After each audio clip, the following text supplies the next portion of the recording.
الله وسلم وبارك على سيدنا ونبينا ومولانا محمد النبي الكريم وعلى آله وصحبه وسلم تسليما كثيرا. كما وعدتكم إن شاء الله تعالى سأبوح لكم بالسر الذي جعل جلالة الملك محمد السادس نصره الله ينتصر على واحد من أبناء شأنه اللي هو عبد الإله بن الحوت. فقبل كل شيء أأمركم وأأمر نفسي بالصلاة على سيدنا محمد صلى الله عليه وسلم. جرت العادة أنه دائما نلتمس ساعات القبول وساعات الرشد من الله تعالى. هذه القصة اللي غنحكي لكم هي السر وراء انتصار جلالة الملك محمد السادس على هذا الشاب الطموح عبد الإله بن الحوت. كان واحد السيد شحال هادي يعني عنده واحد الديون كثيرة، كان مدينا للناس بزاف، كان عنده ديون بزاف، وهاد الديون هادي أرقته، يعني بحال تقلات عليه. فملي تقلات عليه يعني مشى عند واحد السيد وقال له غتسلفني واحد الدين. سلفو باش يفك على الناس كاملين ويبقى غير بينه وبينه. منين سلفو داز الوقت وتزير في الفلوس. ملي تزير في الفلوس يعني قال لي خصك ترد لي فلوسي. منين قال لي غترد لي فلوسي قال له ما عنديش. فمشى دعاه كما كنقولوا حنا، دعاه للقاضي. منين دعاه للقاضي فالقاضي قال له واش عندك باش غترد الفلوس؟ قال له ما عنديش، في الحقيقه ما عنديش. فقال لي اذا السجن، انا ما عندي ما ندير، انا غنطبق امر الله تعالى. فامر به ان يدخل الى السجن.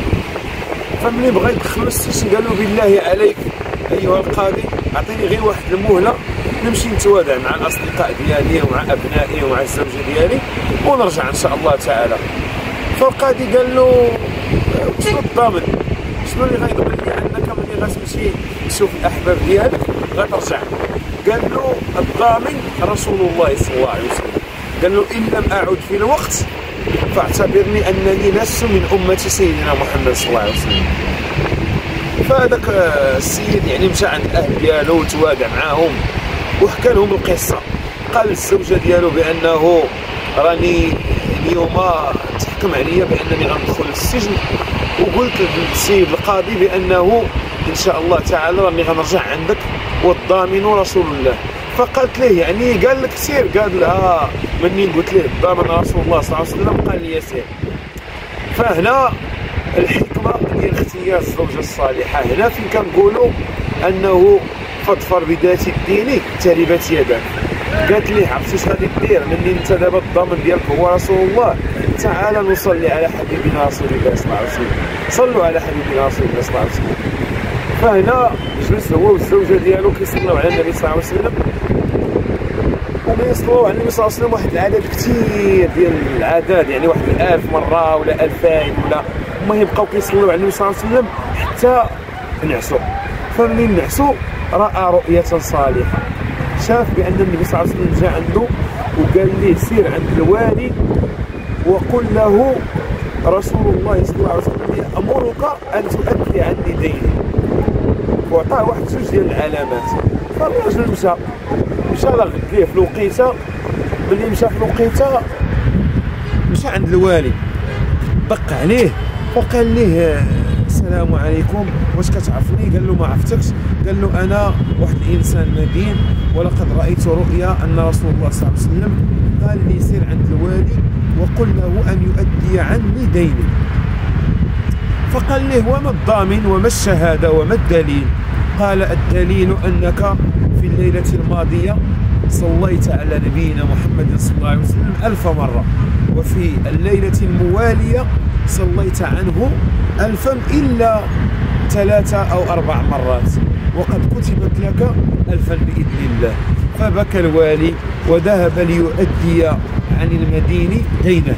فهو ملي كان غادي في الطريق لقى القاضي كيتسناه، فقال له القاضي بفضلك رأيت رسول الله صلى الله عليه وسلم وقال لي إذا أديت عن عبدي دينه فسأؤدي عنك ديون الدنيا والآخرة.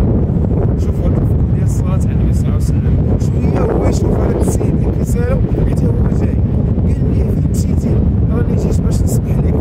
قال له علاش؟ قال له لقد رايت رسول الله صلى الله عليه وسلم قال لو عفوت عنه عفونا عنك في الدنيا وفي الاخره.